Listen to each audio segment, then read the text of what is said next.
Greetings, Ranger fans. Jake here for another edition of Database Rangers Power Reviews, where we take a look at our classic episodes of Database Rangers Power Reviews as we count down the 100 weeks to the 100th and final episode. So thank you to everyone already in the chat. Good to see you, Lex. I know you said you can't be here next week, but I hope you enjoy your time on your boat. Welcome, Rudy. Welcome, Chris. Welcome, Jenny. Good to see everybody. Keep it rolling in. I hope so now we are back on schedule again. Sorry again that that last week kind of had to be offset.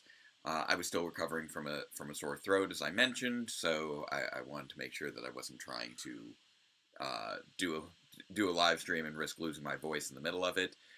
So I hope you guys enjoyed our rare Monday live stream earlier this week, as well as the Tuesday release, the Tuesday night release of the deeper look for episode 18 of Dino Fury Crossed Wires.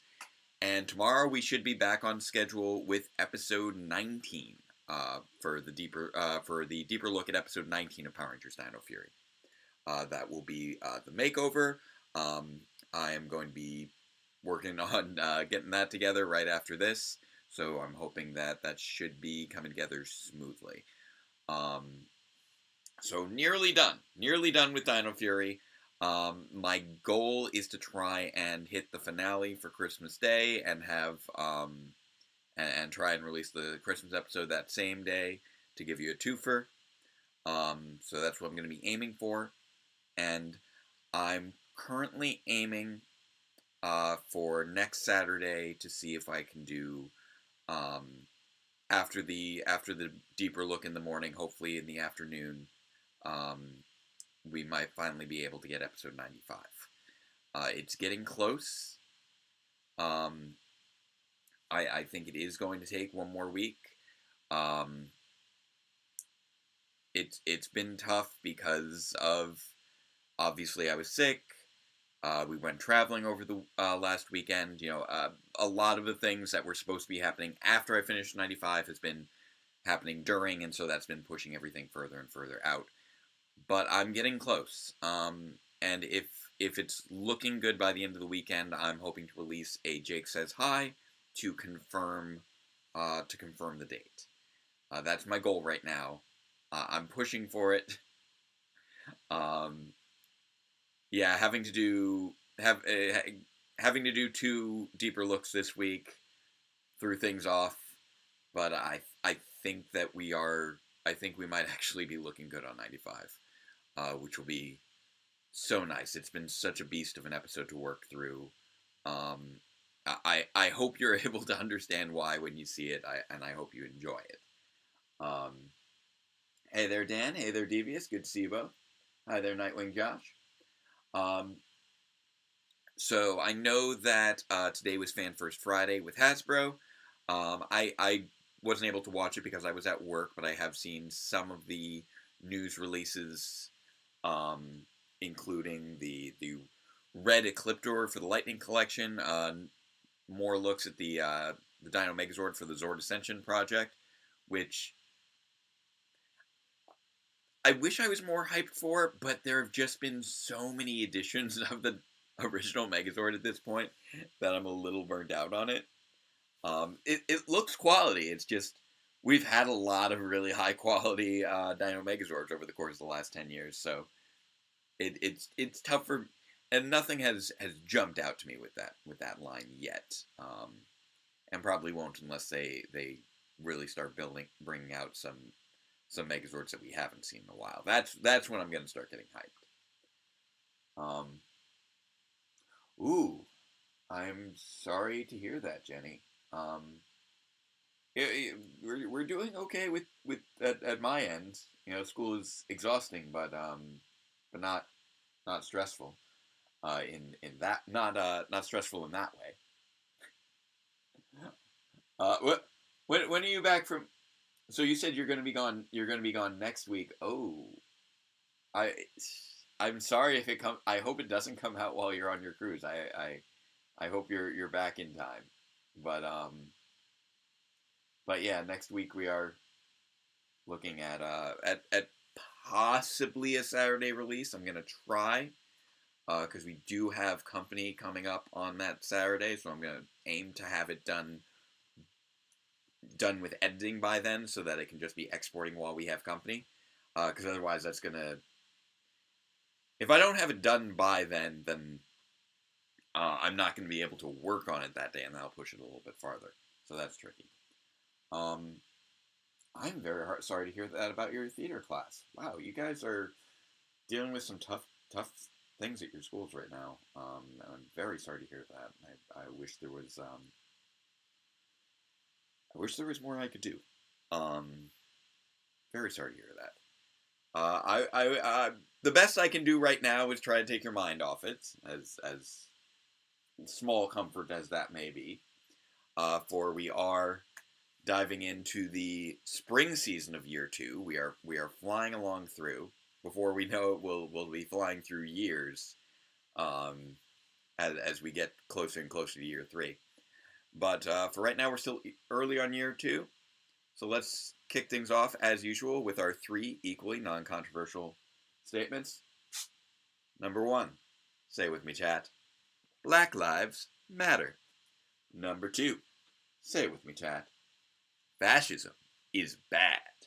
And number 3. Say with me, chat. Superheroes are fun. So let's dive in with our favorite superhero, Database Ranger, and try and get him back on track with the spring premiere for year 2, Database Rangers Power Reviews, episode 56. Our review of Power Rangers Super Megaforce, episode 1, Super Megaforce. Previously on Power We're finally up to Super Megaforce, people. We have made it. And now we're back into a little bit more of the normal recaps, after having had the slightly odder ones during the Winter Trilogy, because now we're back into the main story again, after having had our little detour with the Winter Trilogy, being more focused on just Database and the Landlord. But I wanted to make sure to get everybody kind of up to speed in terms of the mechanics of what's going on and how Database was lost, and of course what he's been up to these last few episodes. We'll see about that. Here I come, Ranger fans. And now, Database Rangers Power Review. Yes, Scott, there will be a simple explanation for that. Greetings, Ranger fans, and welcome to Power Reviews. Is it working? I kind of love this shot. But it does appear that the reconnaissance and rescue selective quantum utility. Here's why I love this shot so much. Outside of just having the two MJs on screen at the same time. If you're not calling it that, I'm the one who had to remod Guy's old security camera while you were busy conducting operational analysis on the long. But I love that shot because it's the first shot of working with the new camera, which is no longer new. It's been, a long time. Are you sure he's okay?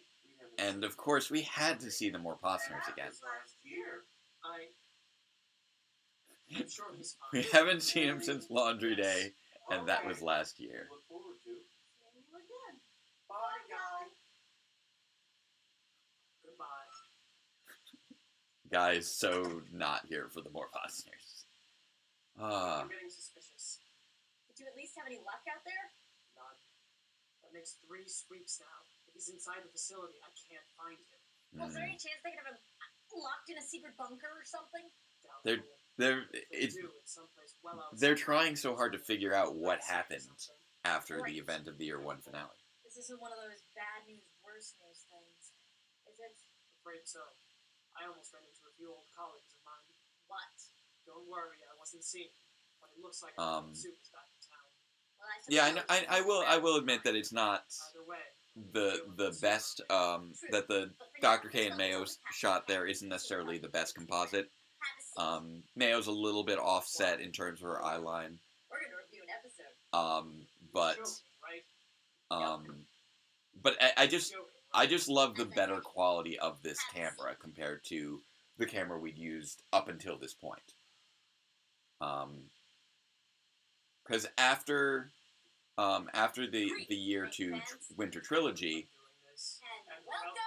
the original camera started breaking down. I was getting these weird, like, it looked like it was stuck in Andy Warhol mode as we kept referring to it. Sure. Exactly. So And Guy just has no clue really what's going on at this point. The big bad alien armada had finally arrived to conquer Earth. The good guys had misplaced their robotic operating buddy, and Major Baddie Brock had decided to go into hiding for some reason. Robotic operating buddy. So I love having random names for Robonite. Producers will go about making the pirate-themed 35th anniversary series. How do you pronounce that? Thanks. Okay, so And how will they yeah, make that work out with the groundwork laid out Dave for has 20th visited anniversary Japan party? on a couple occasions, First anniversary and I already? just wanted to play into that whenever possible. I think that makes sense. None of this makes sense. Anyway, let's see how this bundle of weirdness works out in episode 1. And again, it's just so fun to have these characters play off each other. Super Megaforce. So we start off with the previous segment, summing Because up everything. you know, we've had Guy and DB, we've had K and DB, we've had DB and Mayo, we've had DB in the more Pot series, but we haven't really had matchups that haven't involved Database up until this point. When did that happen? Apparently, shortly after the writers missed the day that they taught show, don't tell. I wish I had a device that could locate And I always love just sort of fast forwarding through the previously on whenever having to deal with that in a review. Name dropping an existing villain and instead give us the name of this new one. It says here that Brock's brother is named Prince Becker. Becker? Something like that. Do they ever mention it in this episode? No. Anyway, let's take a look at the opening credits, which has a flying pirate ship and shiny pirate suits and pirate swords. And Talking about all the pirate things. I'm sensing a theme here. Is it the Mickey Mouse Club? The Mickey Mouse Club stuff. They really committed to that for the first 4 years of the Saban brand seasons, and I'm not entirely sure why. It was very strange. Well, at least it looks like there'll be some cool. Wait, is that Mighty Morphin? But yes, guys, you notice there's no more yellowy aura yet. The white balance was not great on the original camera, unfortunately. Either way, it looks like we've got a pretty interesting season ahead of us. But yeah, Guy's still rather tight-lipped about a lot, even as he's more integrated into everything. Ooh, I do love that title smash. I forget sometimes some of the prettier elements of Super Megaforce, even though there were a lot of... Like that title smash. Yeah, I like that title Let's smash. just try to stay focused here. And yeah, they're trying their best to figure out what happened to Database as best they can. And that's just sort of that little thread running throughout this episode of that uncertainty.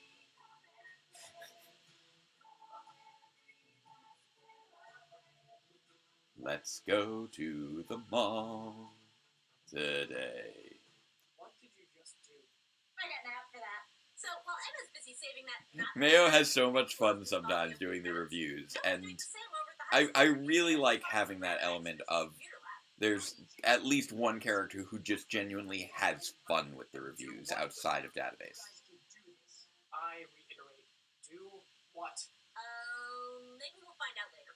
Over their mildly damaged headquarters, G and Jake recover from their big offset. Every now and again, this show just tries to be, like, inspirational, and you just don't know what it's doing. That wouldn't really explain why he's not responding to them now, though.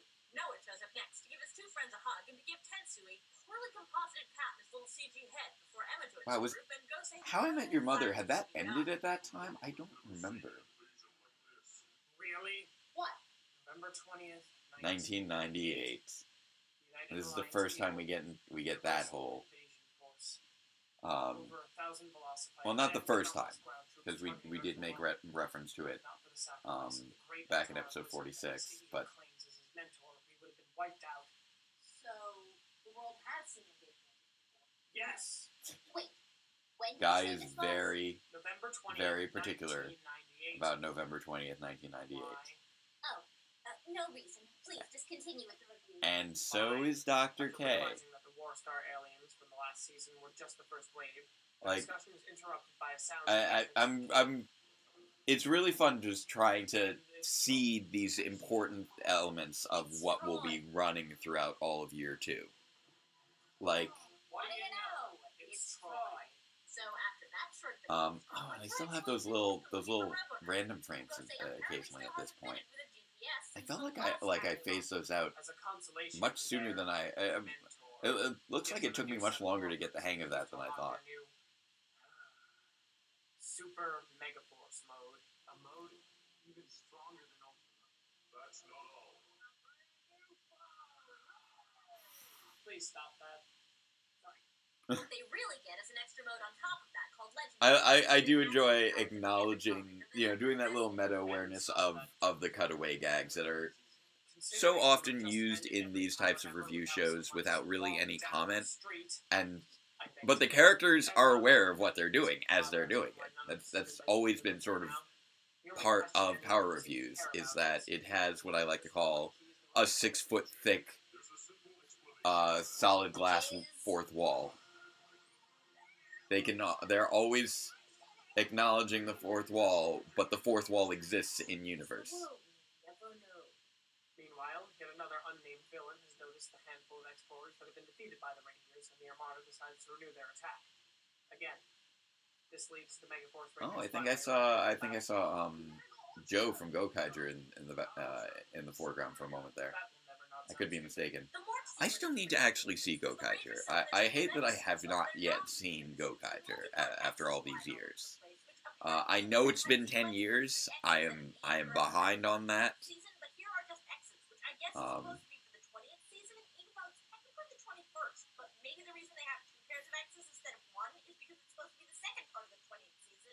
And the internet is really not helping me out on this one.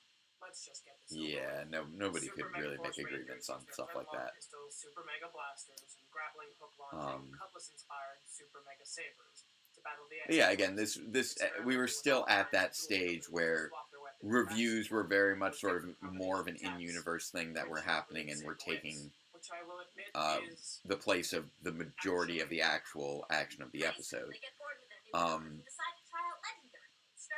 As opposed to now, they're sort of things that are happening in parallel to other events during year 3, and so it definitely has a different vibe now than it did back then, as I've made mention of on plenty of other episodes. What? They gave Mystic Force Yellow a skirt instead of Mystic Force Blue. Interesting. You pay more attention to this show than you let on, don't you? Maybe. Well, unfortunately, the Wizard Rangers with cool capes don't last Guy knows his stuff. Which is still more than enough to defeat the monsters. They plug their Ranger keys with their Super Mega Sabers for a final strike. That's a super mega win. That will also never not sound stupid. Oh, and apparently that monster... Guy also just hates the phrase Super Mega, which I have now, after, 8 years, become just so inured to. So, Tentacus the Cthulhu bot starts blasting up the city, so the Super Megaforce Rangers start blasting up the Flat Top bots and playing switcheroo with their weapons again. Well, Linkar had a good explanation for why Samurai was the first legendary mode. Yeah, I remember seeing that, but I want to say it was because it was the most recent, and it was the return of Power Rangers from the hiatus, and I think were 2 of the big ones. It was also the first one on Nickelodeon. Evening, Isaiah. Good to see you. Of course, anyone who knows the format knows things don't end here, as Lavera activates her new maximizer device. And once again, giant laser from space. Although this was before giant laser from space became super recurring for a growth method. Yeah, me too. Naturally, their new powers come with new Zords. In this case, a giant Because this was flying before the Magna Beam and the Gigantify Ray, etc. Sub, Super Mega Racer, and Super Mega Jet out of Super Mega Hammer Space to blast the monsters for a bit before flying out into space. So many Super Megas in this. Super Mega Hat-wearing Legendary Megazord. It flies and flips and hacks and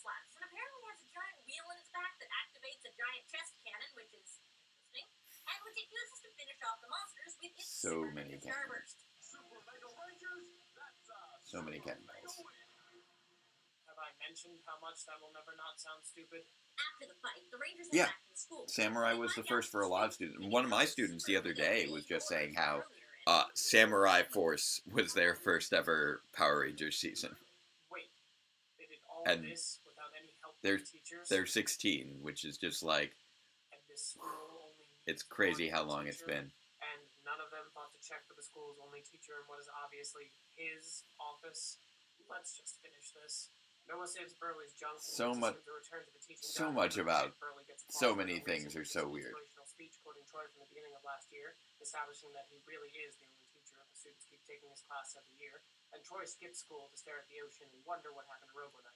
Done. And So much that's of that the was story. just so weird. So, what did we think of it? Well, Guy, what did you think? Honestly, despite what initially appeared as a missed opportunity with the post-invasion time skip, the dire nature of the new threat was conveyed well through the repurposing of familiar set pieces and the clear Yeah. direction of our main cast. Yeah, Mighty Morphin never really got much love during Super Megaforce, unfortunately. The script, on the other hand, Which is true for a number of other seasons, but considering Mighty Morphin was the original, you would have thought that they would have given it a little bit more love. Not Ultra. Super Mega. Super Mega.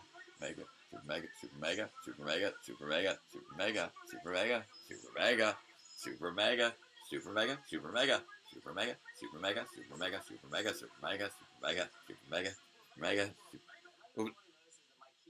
Was that like, what was that, 12 Super Megas? makes me feel as if the show borders on being a parody of its source material. Actually, I'm starting to think this might be intentional. What? Well, I've been This- looking this through was a it, and it genuine- seems like most of their experience is in anime dubs. This was a genuine theory that I had at This this is point. Saban. Have you seen their anime dubs? I got to a point where I was genuinely wondering, They're is kind this of supposed to be a parody dub?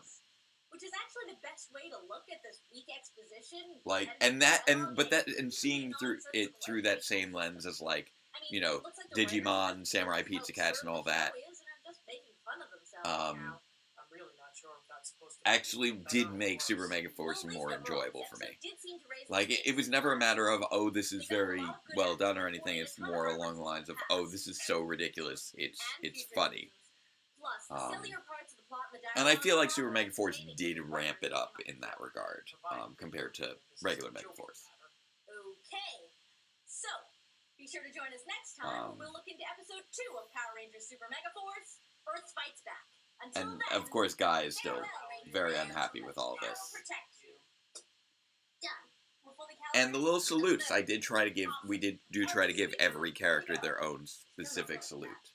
Would one of you please explain why I just subjected myself to that? Can I explain? I want to explain. Fine. Okay, so the original Squee? Yeah, whatever. It had a GPS chip installed, and Doc K here was tracking it for the whole end of the world thing. And When the portal was sealed, we lost signal. Boom, gone. so it was destroyed. That's the thing. There were no signs of failure, no energy fluctuations. It was just there one moment, gone the next. So you're saying that... And now they're figuring Followed out. through. He's still out there. He's just not here. Then how are we supposed We to get him back? went through a Wireless portal. interdimensional interface. I've been analyzing its functionality. It does far more than just stabilize transdimensional tears into portals. Its primary function is as a navigational device. It can pinpoint. Definitely and seems to guide be a bit of particles weird little dimensions. glitching in some moments. All that's needed is a sample frequency to Like, I lock keep on. seeing, like, the bits on Dr. K's laptop move a little bit. I'm not quite sure what happened there. I don't know if it was, like, a We compression just issue rebuild or what. it and then calibrate to match the frequency. Precisely. So what's our next step? We need a portal. You can't be serious. Just a small one, and we'll seal it back up as soon as he comes through. And if he doesn't, what are we supposed to do then? And what are we supposed to do when your old colleagues inevitably deduce what happened at their facility and attempt to replicate it? This is our only option. They need database. Man the workstation. After we generate the tear, activate the wireless interdimensional interface to stabilize. The targeting sequence has already been initiated. All right. Let's do this then. is again just the continued, escalation of the show. Was the original detonation point. And this was So there's still a we worked so hard on this shot right here. Okay. Like, Are you ready? this was so much effort, and I knew I wanted to try and do Let's it. find out. Boom! The high five was such a tricky little move. Is that you? Because we had to line it up just so. We did like so many takes just to make sure that I would have some pair of takes that would line up just right for the high five to work. And welcome back, Database. So, what did I miss? He is very knocked out by the trip. Alright. No Earth Fights back quite yet. So there we go, episode 56. Like I know some people like to say when that was the first ever episode without Database, but obviously I do appear at the end. And then we do have, I think episode, which one was it? There's a later episode where you only see me morphed. And I'm trying to remember if that was anywhere in year 2. I think it was in year 3 when we got to that. Episode 90, I think, is actually the first episode where you never see me unmorphed. But you still see my face because, obviously, the landlord has my face. But it was it really was episode 91 that is the first episode that does not feature Database at all. It wasn't the first episode where he didn't review. The first episode where he didn't review was obviously Dr. K reviewing back in episode 8. And this is the first time there's a review without him present, with episode 56 here. But episode 91 is actually the first episode that doesn't have Database at all. And doesn't have my face at all, which is again, a different kind of first.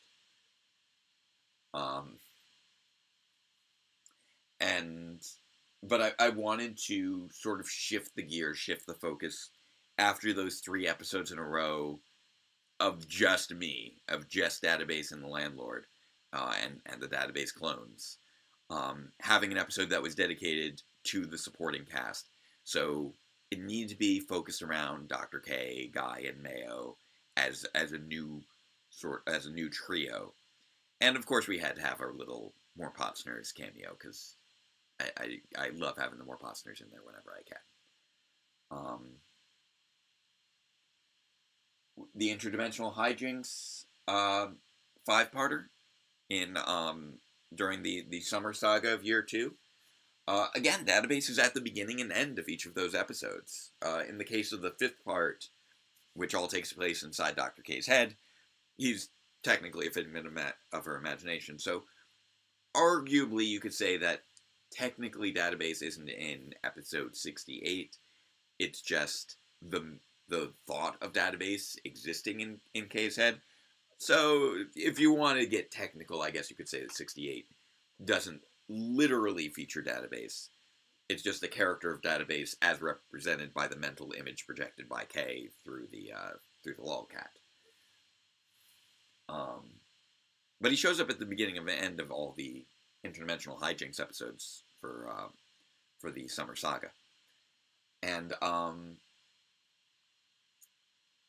yeah, this sort of is setting up a little bit of stuff for the Summer Saga, establishing the ensemble a little bit more strongly independently of Database, which becomes a recurring thing throughout year 2.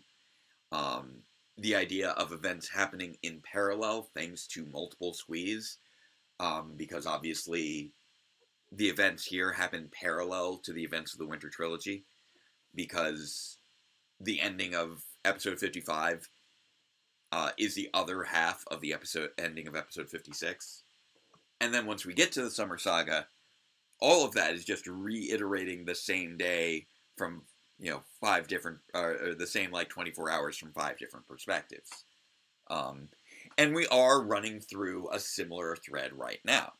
Now that we're in the, latter half of year 3, we keep alternating back and forth between what's going on with the supporting cast, what's going on with Database and the Landlord. Very similarly to the beginning of year 2. And the middle of year 2. So I do like to try and revisit those ideas. It allows me to split up the stories in interesting ways. I wish that I could get things out faster so it would feel a little bit more like we're going through that quick back and forth and seeing that progression of the plot. Because there is plenty of stuff happening in year 3. It just feels like there isn't because, there are 2 plots running parallel, and so you have one piece of a story, and then a few months later you have an episode with a different story, and then a few months later you get the continuing of this story, which happened in parallel to this story. So, the stuff on the ship, I'm thinking will probably play a lot better when watched all in a row than in its sort of piecemeal coming out across the course of this year that it has been doing.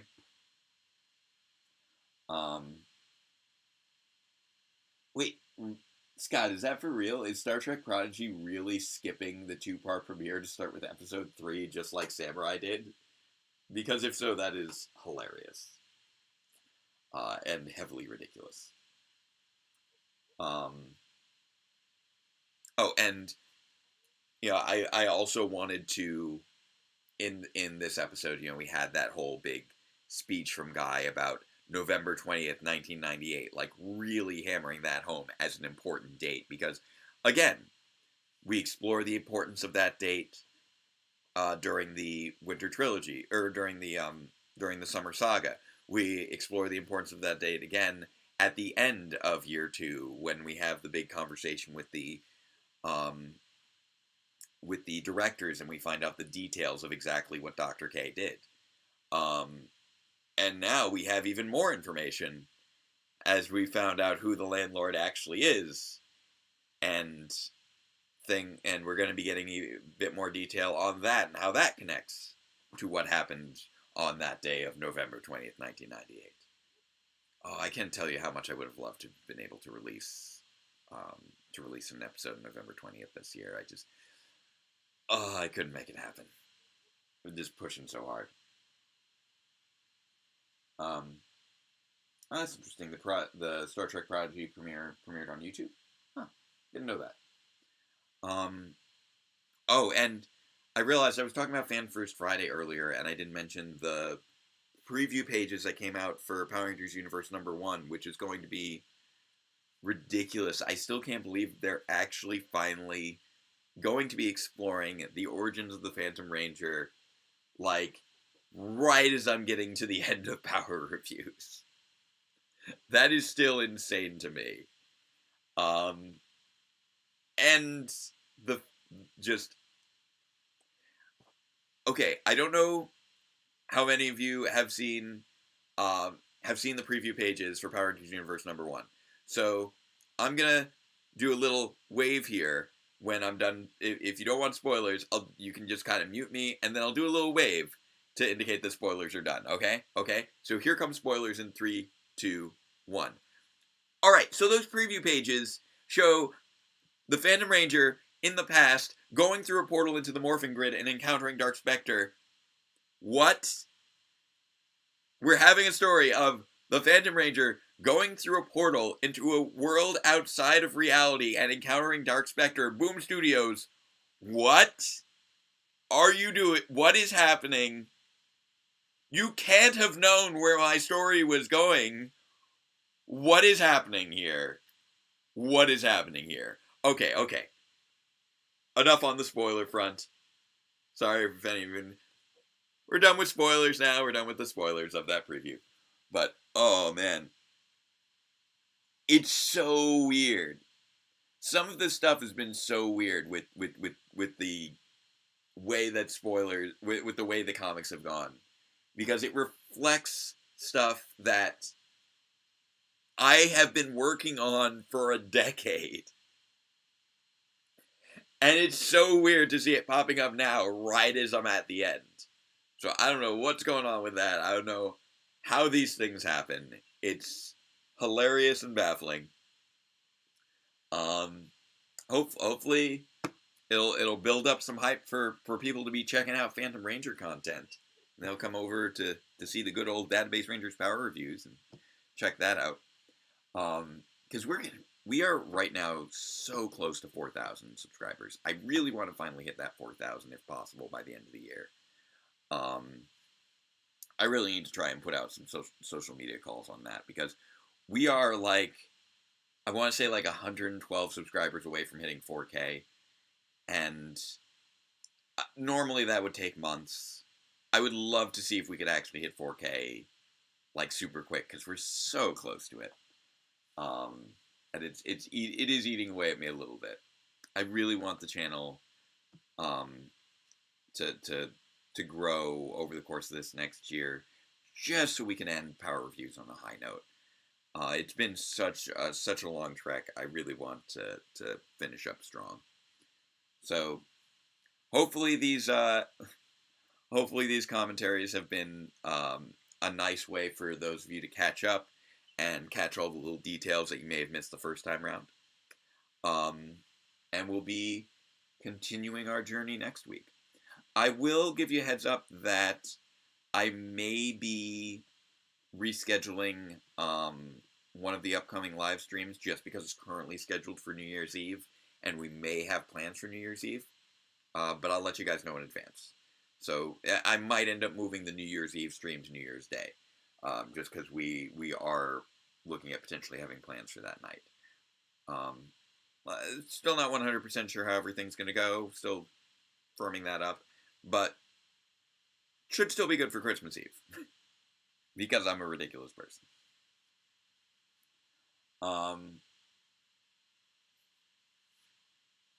Yeah, I know, it's I like to think of us as being, well, I don't know if I like to think of it, but I jokingly think of us as being one of the best kept secrets on the internet, despite our best efforts. We are that sort of underground, the cult classic Power Rangers YouTube channel. Spread the VHS, rips of Power reviews around the, sell them on the street of New York City or something like that. Anyway, I am clearly tired. And I have a rapid run through and a deeper look to put together for tomorrow. So, I say we wrap things up with 3 more equally non-controversial phrases. So, number 1, say it with me, chat. Love is love. Number 2, say it with me, chat. Trans rights are human rights. And number 3, say it with me, chat. Robots are cool. We have our favorite robot back in our dimension, so we look forward to seeing more of him next time. But, until then, farewell, Ranger fans, and let the power protect you.